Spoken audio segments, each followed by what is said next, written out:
পুরো ভিডিওটি দেখার আগে শুরুতেই আমার ইউটিউব চ্যানেলটিকে সাবস্ক্রাইব করে আমাকে সাপোর্ট করুন। সো আজকে আমি নিয়ম মতো চলে আসলাম আবারও গাবতলী হাটে, এবং আমার সেই ওই কিরে গরু টি শার্টটি পরে টেন্স বাংলাদেশের এই অসাধারণ সুন্দর টি শার্টটি আপনি নিতে পারেন সেই পেজ থেকে।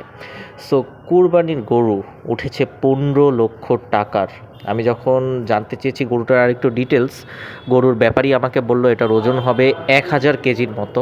তিনি এটার দাম চাচ্ছেন 15 লক্ষ টাকা, এবং অবশ্যই দামাদামি করার সুযোগ আছে। দেখুন, গরুটা আমি জানি না ভিডিওতে কতটুকু লাগছে, তবুও আপনি পাশে দাঁড়ায় থাকা মানুষগুলোর সাথে একটা কম্প্যারিজন করে বুঝতে পারবেন গরুটা কিন্তু যথেষ্ট মোটা তাজা একটা গরু এবং অনেক বড় একটা গরু। এবং এটা কিন্তু মাশা আল্লাহ হাইটও অনেক ভালো, কারণ আমি পাশে দাঁড়িয়েছি এই জন্য আমি জানি। গাবতলী হাটে কিন্তু এই গরু খুব ভালো আকর্ষণ কেড়ে নিয়েছে। ঠিক যেমনটা গাবতলী হাটের উট কেড়ে নিয়েছে, ওরকমই এই গরুটা কিন্তু গাবতলী হাটে অনেক ফেমাস হয়েছে, এবং অনেক লোকই কিন্তু ভিড় করছে এই এত বড় গরুটাকে দেখার জন্য, যেটার এখন দাম হাঁকা হয়েছে 15 লক্ষ টাকা। এবং গরুটা দেখতেও সুন্দর মার্শাল্লাহ। আপনারা দেখবেন একটু ইউনিক ধরনেরও লাগে গরুটাকে দেখতে, এবং গাবতলী হাটে তো সবসময়ই চেষ্টা থাকে ব্যাপারীদের যে সবচেয়ে ইউনিক গরুটাই আনার, সেই চেষ্টার থেকে গরুটাকে আনা হয়েছে।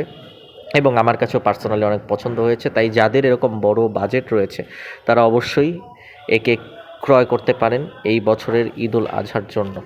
সো যারা এই ভিডিওটা দেখছেন অবশ্যই এই গরুটাকে দেখতে গাবতলী হাটে যেতে পারেন, একদম শুরুর দিকে শেডেই রয়েছে, অস্থায়ী শেডে।